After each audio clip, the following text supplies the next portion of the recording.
سر ماں باپ کے حوالے سے ایک سوال ہے، سورہ بنی اسرائیل کی آیت جس میں ماں باپ کو اف تک نہ کہنے کا حکم۔ اب آج کل کے حالات میں میرے سے بھی ہوا ہے یہ کہ والدین سے ہم کہتے ہیں کہ آپ چپ کر کے بیٹھ جائیں، آپ کو نہیں پتا، آپ اس معاملے میں نہ بولیں، تو کیا یہ بھی استغفر اللہ تو بولی اللہ تعالیٰ معاف کرے، یہ کبھی بھی الفاظ نہیں استعمال کرنے چاہیے ماں باپ کے لیے۔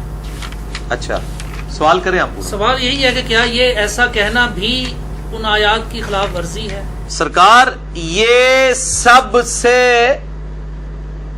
بڑی خلاف ورزی ہے، یعنی باقی تو اس سے چھوٹی ہیں جو منع کی گئی ہیں۔ قرآن جو منع کر رہا ہے، یہ 10 کمانڈمنٹس میں میرا مسئلہ نمبر 77 ریکارڈڈ ہے، سورہ بنی اسرائیل میں آیت نمبر 23 سے 39 تک کل 17 آیات میں 10 کمانڈمنٹس ہیں جو تورات اور انجیل میں تھیں اور قرآن میں بھی آئیں۔ اعوذ باللہ من الشیطان الرجیم۔ وَقَضَىٰ رَبُّكَ أَلَّا تَعْبُدُوا إِلَّا إِيَّهُ، اور تمہارے رب نے یہ بات طے کر دی تھی کہ مت پوجنا کسی کو سوائے اس کے۔ پہلی کمانڈ تھی توحید، دوسری وَبِالْوَالِدَيْنِ إِحْسَانًا، اور ماں باپ کے ساتھ احسان کرنا۔ قرآن حکیم میں کم از کم 4 مقامات پہ توحید کے فوراً بعد اللہ تعالیٰ نے ماں باپ کا ذکر کیا، اور اس کا ذروہ سنام ایپیکس یہ ہے سورہ بنی اسرائیل، اس سے زیادہ کہیں نہیں ڈیٹیل آئی ہے اور نہ سینسٹیویٹی کا لیول۔ اما یبلغن عندک الکبر، اگر وہ پہنچ جائیں تمہاری موجودگی میں بڑھاپے کی حالت کو، احدہما او کلاہما، چاہے دونوں میں سے ایک چاہے دونوں۔ وہ صحیح مسلم میں حدیث ہے، آپ صلی اللہ علیہ وآلہ وسلم نے فرمایا کہ برباد ہو جائے وہ شخص جس کو ماں باپ دونوں یا دونوں میں سے کوئی ایک بڑھاپے کی حالت میں ملے اور ان کی خدمت کر کے جنت نہ کما سکے۔ یہ صحیح مسلم میں ہے، مسلم میں تو اتنی ہی ہے، لیکن ترمذی کے اندر اور مستدرک للحاکم میں وہ بڑی ڈیٹیل حدیث ہے کہ آپ صلی اللہ علیہ وآلہ وسلم 3 سیڑھیاں چڑھے، پہلی سیڑھی پہ فرمایا آمین، پھر دوسری پہ آمین، پھر تیسری پہ آمین۔ پوچھا گیا تو آپ فرمایا کہ جبرائیل علیہ السلام آئے تھے، انہوں نے کہا کہ آپ اللہ کے رسول صلی اللہ علیہ وآلہ وسلم میری دعا پہ آمین کہیں کہ برباد ہو جائے وہ شخص جس کے سامنے آپ کا ذکر ہو اور وہ آپ پر درود شریف نہ پڑھے، اللہم صلی علی محمد وعلی آل محمد، تو میں نے کہا آمین۔ پھر انہوں نے کہا کہ برباد ہو جائے وہ شخص کہ جس کو ماں باپ یا دونوں یا دونوں میں سے ایک کو بڑھاپے کی حالت ملے، ان کی خدمت کر کے وہ جنت نہ کما سکے، میں نے کہا آمین۔ اور تیسرا، برباد ہو جائے وہ شخص جس کو رمضان کا مہینہ ملے اور وہ اپنی مغفرت نہ کروا سکے، آپ نے فرمایا آمین۔ مختلف طریق میں یہ ترتیب ڈیفرنٹ ہے، بہرحال یہ تینوں باتیں۔ اور مسلم شریف میں اتنے الفاظ ہیں، وہ صحیح مسلم میں ہے کہ برباد ہو جائے وہ شخص جس کو ماں باپ دونوں یا دونوں میں سے ایک بڑھاپے میں ملے اور وہ ان کی خدمت کر کے بخشش نہ کر سکے۔ یہ تو ایک ہے، یہ سائملٹینیس کنٹراسٹ۔ دوسری طرف یہ ہے کہ اگر وہ پہنچ ہی جائیں تمہارے سامنے دونوں یا دونوں میں سے ایک بڑھاپے کی حالت میں، فلا تقل لہما اف، ان کو اف تک بھی مت کہنا۔ اف کی ٹرانسلیشن پنجابی میں ہو سکتی ہے ہاں۔ آپ کہہ رہے ہیں کہ جی تسی یہ کہو چپ کر کے بیٹھے رہو، تانوں نہیں پتا، یہ تے اللہ دے بندے ہو، یہ تے گال ہے، اللہ دے نزدیک تو اتنی بڑی یہ چیز ہے۔ اللہ تو کہہ رہا ہے کجروی سے یہ بھی نہیں کہنا ہو، یعنی وہ بات کر رہے ہو اور آپ ان کو صرف اتنا رسپانس کرتے ہیں، یار بس ایویں لگا ہوئے نا، یہ بھی نہیں، جملہ بھی نہیں بولتے، آپ کہتے ہیں ہاں تاک لے، یہ اس کو منع کیا گیا ہے، وہ تو بہت بڑی بات ہے۔ ان کو اف تک بھی مت کہنا، ولا تنہرہما، اور ان کو مت جھڑکنا، وَقُلْ لَهُمَا قَوْلًا كَرِيمًا، اور بات بڑی نرمی سے ان کے ساتھ کرنا، وَاخْفِضْ لَهُمَا جَنَاحَ الذُّلِّ مِنَ الرَّحْمَةِ، اور اپنے عاجزی کے ساتھ کندھے جھکا کے رکھنا ان کے سامنے، یعنی آپ غیر اللہ کے سامنے جھک نہیں سکتے اتنا کہ آپ کے ہاتھ گھٹنوں تک لگ جائیں، ماں باپ کے سامنے بھی آپ اتنا جھکیں کہ ہاتھ گھٹنوں تک نہ لگیں، یعنی حالت رکوع نہ بنے، اس سے پہلے یعنی آپ نے ایسے ان کے سامنے رہنا، جی ابا جی، جی امی جی، اس طرح اپنے عاجزی کے ساتھ کندھے جھکا کے رکھنا۔ وَقُلْ رَبِّ ارْحَمْهُمَا كَمَا رَبَّيَانِي صَغِيرًا، اور ان کے لیے دعا کرنا ہے رب ان دونوں پر رحم فرما جس طرح بچپن میں انہوں نے مجھے رحم کر کے پالا تھا۔ اور یہ وجہ بھی بتا دی کہ بچپن میں چونکہ انہوں نے پالا ہوا ہے، سب سے لاچار انسان کا بچہ ہے۔ بلی کے بچے کو آپ اس ٹیبل پہ رکھ دیں نیچے نہیں گرے گا، اور انسان کا آپ سال کا بچہ بھی رکھ دینا، وہ اگر کروٹ لیتا ہے تو گر پڑے گا، اس کو نہیں عقل کہ میں نے نیچے گرنا ہے یا نہیں گرنا، اتنا لاچار ہے انسان۔ اسی لیے انسان کے ماں باپ کو اتنا حق دیا گیا، چاہے وہ مشرک ہی کیوں نہ ہو، دنیاوی معاملے میں ان کے ساتھ معروف طریقے سے چلنا ہے۔ یہ حضرت لقمان کی جو نصیحت ہے، میرا بھی وہ لیکچر بھی ریکارڈ ہوا ہے، مسئلہ 176 میں نے بتایا۔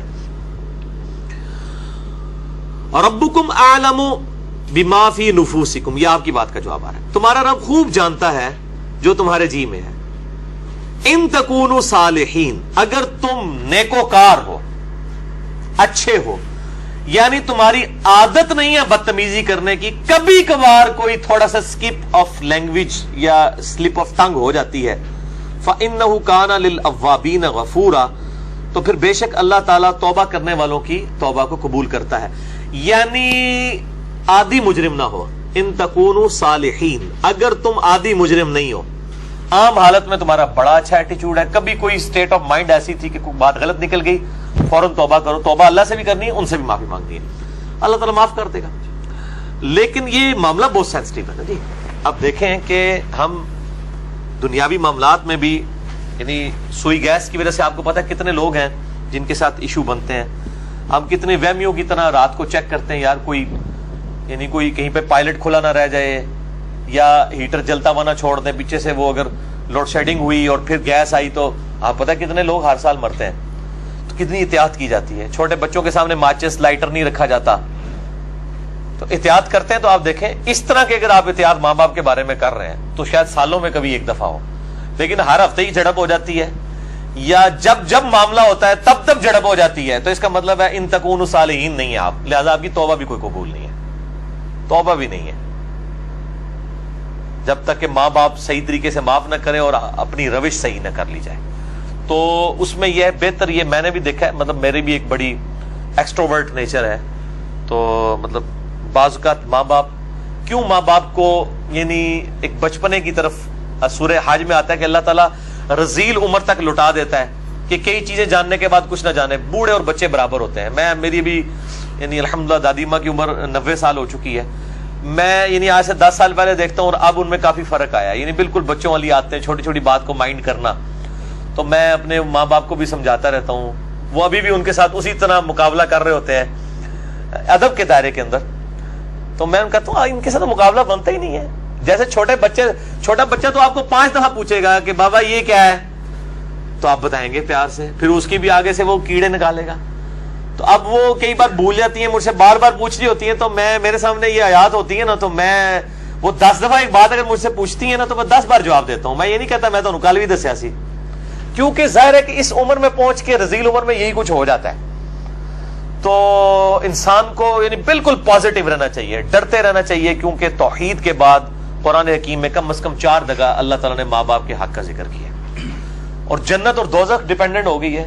ٹھیک ہے جی، اس حوالے سے تو بہت احتیاط کرنی چاہیے. اب اگر ایسا ہو چکا ہو اور والدین سے معافی بھی نہ مانگ سکے انسان، اور والدین زندہ نہیں سر، وہ ظاہر ہے معافی اسی صورت میں نہیں مانگ سکتا نا اس وقت اس اسٹیج پہ. نہیں، بعض لوگ اس لیے بھی نہیں مانگ سکتے کہ وہ ماں باپ کو چھوڑ کے دوسرے ملک چلے گئے ہوتے ہیں. ہاں یہ بھی ممکن ہے. تو وہ کلیریفیکیشن ضروری ہے. دیکھیں ماں باپ سے اگر ایسا ہو گیا تو فوراً سے پہلے ماں باپ کے لیے دعائیں مغفرت کرے اور ان کی طرف سے صدقہ اور خیرات کرے. جیسا کہ سنن ابن ماجہ میں حدیث ہے کہ یہ صحیح سند کے ساتھ ہے کہ ایک شخص کے مرنے کے بعد جنت میں کچھ درجے بلند کیے جاتے ہیں. تو پوچھتا ہے اللہ یہ میں نے نیکی نہیں کی تھی، یہ کیوں میرے درجات بلند ہوئے؟ تو اللہ تعالیٰ فرماتا ہے تیری اولاد نے تیرے لیے استغفار کیا تو اس کی وجہ سے ہی تیرے درجات بلند. اولاد تو انویسٹمنٹ ہے. صحیح مسلم میں حدیث ہے کہ مردے کو 3 اعمال کا ثواب ملتا ہے. نمبر 1 صدقہ جاریہ، وہ ملنا بھی چاہیے، اس نے خود کیا. امام بخاری نے بخاری لکھی ہے، ثواب ان کو ملنا چاہیے. میری اب ویڈیوز ریکارڈ ہو رہی ہیں، میرے مرنے کے بعد بھی لوگ دیکھیں گے، اس کا ثواب مجھے ملنا چاہیے، کیونکہ میں نے الحمدللہ اس پہ محنت کر کے اللہ کے لیے اخلاص کے ساتھ ریکارڈنگ کی ہے. تو میرا ہی عمل ہے، مجھے مل رہا ہے، مرنے کے بعد بھی ملے گا. نمبر 2 علم کی بات، جیسے امام بخاری نے اب صحیح بخاری لکھی ہے تو وہ علم لوگوں تک پہنچایا ہے، ان کو مرنے کے بعد بھی ثواب ملے گا. کسی نے مسجد کے اندر کوئی پنکھا لگوایا ہے، صدقہ جاریہ ہے، مرنے کے بعد ثواب ملے گا. اور تیسرا کیا نیک اولاد، نیک اولاد جو دعا کرتی ہے، نیک اولاد جو صدقہ کرتی ہے. مسئلہ نمبر 74 میرا بڑے لوگ دیکھ چکے ہیں، 1,00,000 سے زیادہ اوپر اس کے ویورز ہیں اور اس کے کلپس تو لاکھوں تک ہیں. اس میں نے بتایا ہے کون کون سے موڈ ہیں میت تک نفع پہنچانے کے. صدقہ و خیرات ماں باپ کی طرف سے کریں تو انشاءاللہ قیامت الدین اللہ تعالیٰ آپ کے ماں باپ کو آپ سے راضی کر دے گا. جب ان کو مرنے کے بعد آپ کی دعاؤں سے نفع ملے گا تو بڑے خوش ہوں گے کہ ہمارے بچوں نے ہمیں مرنے کے بعد یاد رکھا. اور آپ کی دعاؤں کی برکت سے اگر وہ مشکل میں ہے مرنے کے بعد خدا نہ خواستہ اور وہ آسانی میں آ جاتے ہیں، اور اگر وہ آسانی میں ہے تو اس سے زیادہ آسانی میں چلے جاتے ہیں، تو وہ خود بخود آٹومیٹکلی خوش ہوں گے کہ میرے پتر نے میرے واسطے کیتا ہے، تو اللہ تعالیٰ ان کو راضی کر دے گا. اور ایک دوسری حدیث جو ابو داؤد میں ہے کہ ماں باپ اگر مر جائیں تو ماں باپ کے قریبی رشتہ داروں کے ساتھ اس نے سلوک کرو، ماں مر گئی ہے خالہ کے ساتھ حسن سلوک کرو، باپ مر گیا تو چچا اور تایا کے ساتھ حسن سلوک کرو، ایکویلنٹ وہ بھی چیز ان کے لیے آرام کا باعث ہے. اور دعا کریں، یہ جو دعا میں نے پڑھی ہے رب ارحمہما، اے رب ان دونوں پر رحم فرما، کما ربیانی صغیرہ، اے اللہ جب میں بچپن میں چھوٹا بچہ تھا جس طرح انہوں نے مجھ پر رحم کیا تو بھی ان پر رحم فرما. یہ آپ تشہد میں دعا لازم کریں، ہم تو مانگتے ہیں چاہے ماں باپ زندہ ہیں مر چکے ہیں، دونوں صورتوں میں ماں باپ کے لیے دعا کرنی ہے. ہم لوگ سمجھتے ہیں بندہ مر گیا ادھر سے دعا کرنی ہے، اور بھائی زندہ ہے جڑا یہ مر گیا ہے، دونوں صورتوں میں دعا تو کرنی. دعا کی ضرورت تو زندوں کو زیادہ ہے، اس لیے کہ مرنے والے تو چلے مر گیا، زندے بندہ جو ہے وہ اس کے پاس تو چانس ہے کہ وہ اللہ کی طرف لوٹ آئے اور وہ گمراہی کا راستہ چھوڑ کے اچھائی کا راستہ، اور اگر اچھائی کے راستے پہ تو استقامت اختیار کرے تو دعا کرنی چاہیے. اور یہ دعا ضرور کرنی چاہیے، اللہم اہدنا الصراط المستقیم صراط الذین انعمت علیہم غیر المغضوب علیہم ولا الضالین، آمین.